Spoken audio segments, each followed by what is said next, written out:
The next guest can't be with us because she was arrested under counter-terrorism charges, held, detained and refused entry into our country. When you think about the people that we have coming into our country, the terrorists, the hate preachers, we have Pakistani preachers who are banned from preaching in Pakistan, touring our country in mosques.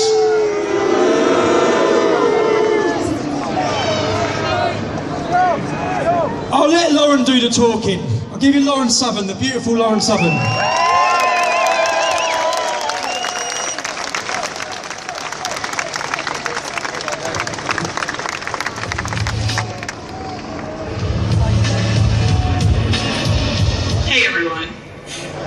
I'm sure you all know why I can't be here with you today in person. The UK government, in its infinite wisdom, has decided that my presence is not conducive to the public good. Why do they say this? Well, this is because I handed out flyers a few months ago in Luton claiming that Allah is gay. I did this because the media and the establishment assured me that Islam was just like any other religion in the West. And rather than accepting that theory uncritically, I decided to test it. You see, the one thing that almost all religions in the West have in common is an ability to cope with the sneers and the mockery of an increasingly secular culture. And this is not an endorsement of that mockery, but rather a badge of honor for these religions who uphold freedom of speech. It shows their compatibility with a society founded on the values of debate and free thought. They have all had their idols mocked, and they have learned to roll with the punches. But not Islam. All religions are equal, but it seems some religions are more equal than others. While Christianity can be spat on, mocked, and ridiculed, the UK government derives hate speech laws to protect Islam. The European people keep their mouths shut because they fear another Charlie Hebdo.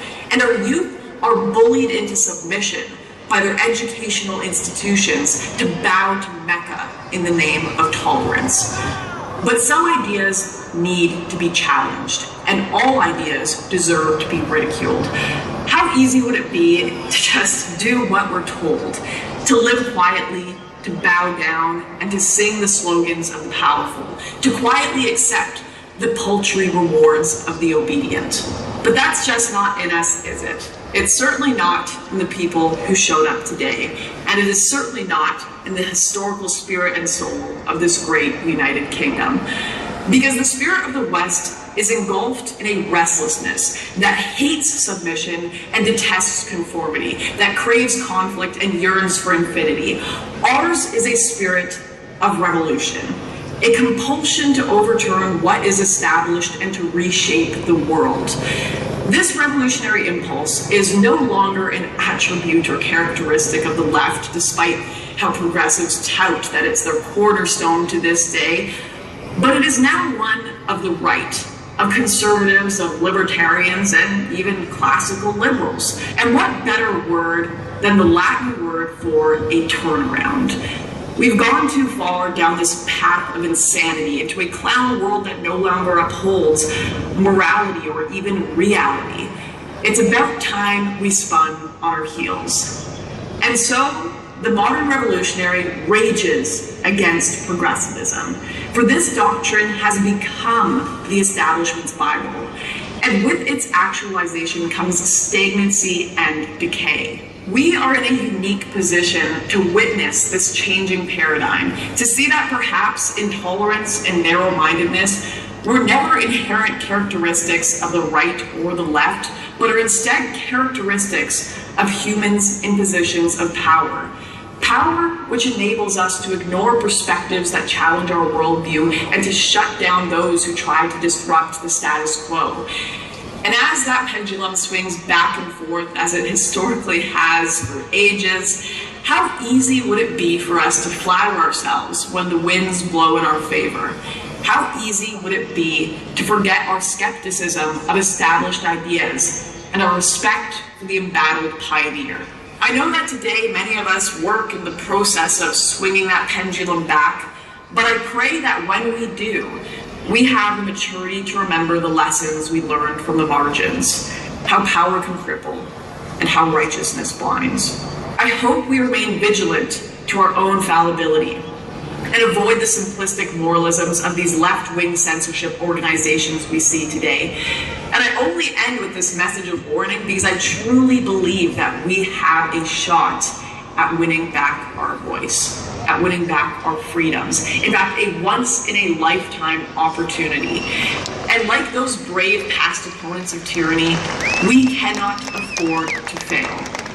The British politician Enoch Powell said of another immigration crisis, "All I know is that to see and not to speak would be the great betrayal."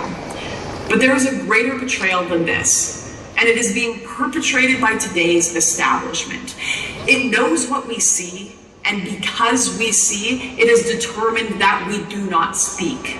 But ladies and gentlemen, today and all other days, we shall. We shall speak in Whitehall. We shall speak at Speaker's Corner. We shall speak in Paris. We shall speak in Brussels. We shall never be silent. And ladies and gentlemen, we shall never surrender.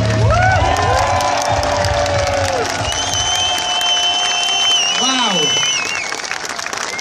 How great is Lauren Southern? How mad is it that she is not allowed into our country? And actually, the recording, when they arrested her, the police rang her dad, and her dad recorded the conversation. And they said she's been arrested under Section 7 of the Terrorism Act. But don't worry, we know she's not a terrorist. So you're admitting an abuse of power and law in order to stop people coming together. They know that she has the ability to make people listen. They know that. They don't want her in our country. They've done the same with Brittany Pettibone.